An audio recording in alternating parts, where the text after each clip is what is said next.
From the Turkish perspective, there are a number of important reasons why they want the S-400. First, they have been asking the United States to supply them with an air defense system for the last decade. And the United States said that it was perfectly willing to discuss the purchase of a Patriot anti-air defense system, but it was not willing to provide Turkey with the kind of technology offsets that the Turks were seeking. Turkey has been wanting to develop its own defense industrial base. And the technology in the Patriot system is not technology that the United States is willing to hand over to just any country, even a country with a long history of close relations with the United States.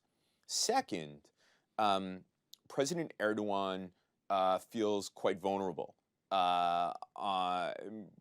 specifically during the failed July 2016 coup d'etat. His airplane was reportedly, and I think the reports are credible, his airplane was within the sights of coup plotters who were flying F-16s, and the only reason why his airplane wasn't shot down was because those pilots weren't sure whether that was the presidential plane or civilian airliner. The third important reason that the Turks are taking delivery of the S-400 is that it's important symbolically. Turkey, President Erdogan, and the Justice and Development Party that he leads has long told Turks that Turkey is a power in its own right.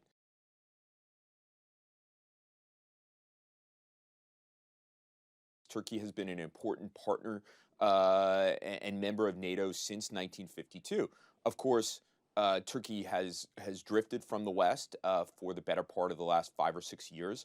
I think this is indicative of changing interests on the part of both Ankara and Washington, as well as Brussels, I should say. But it is, I think, consequential that Turkey will not be fully a part of NATO, in fact, as a result of the purchase of the S-400. Turkey is, by dint of being a member of NATO, an ally of the United States, but it's proven itself not to be a partner of the United States. And quite frankly, it doesn't want to be a partner of the United States. In addition to Turkey's closer relations with Russia and the purchase of the S-400, the United States and Turkey have been at odds over Iran. Turkey was instrumental in helping the Iranians evade UN sanctions. Turkey has also complicated the American effort against the Islamic State in Syria.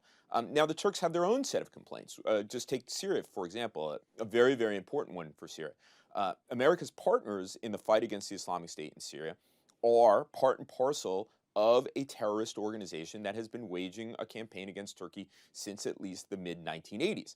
That partnership that the United States struck with this Syrian Kurdish fighting force, known by its acronyms, the YPG, is in turn a function of the fact that the Turks themselves were ambivalent about taking on the Islamic State when President Obama went to them in 2014 and said, we'd like to partner with you on the ground in Syria to take care of the ISIS problem.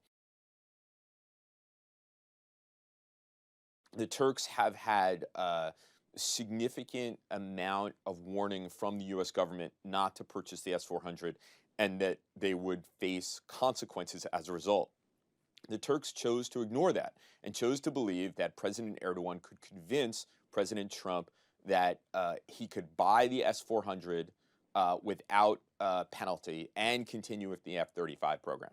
Now, the president hasn't made his decision yet, and when he met President Erdogan in Osaka on the sidelines of the G20 meeting, he indicated that he did not want to impose strong sanctions on Turkey. Right now, there's a bureaucratic process that's underway, but it will come back to the president's desk, and he will have to make a decision on imposing sanctions on Turkey. It's not at all clear what he wants to do. He is known to have a good personal relationship with President Erdogan, but of course, as I said, there is broad bipartisan support for punishing Turkey, and the CATSA legislation directs the president to impose sanctions on Turkey. It gives him a little bit of wiggle room, but not clearly as much as it seems, as he signaled, that he would like. it could very well be that the president hasn't made up his mind, and we could be in a situation where he just doesn't decide to impose sanctions.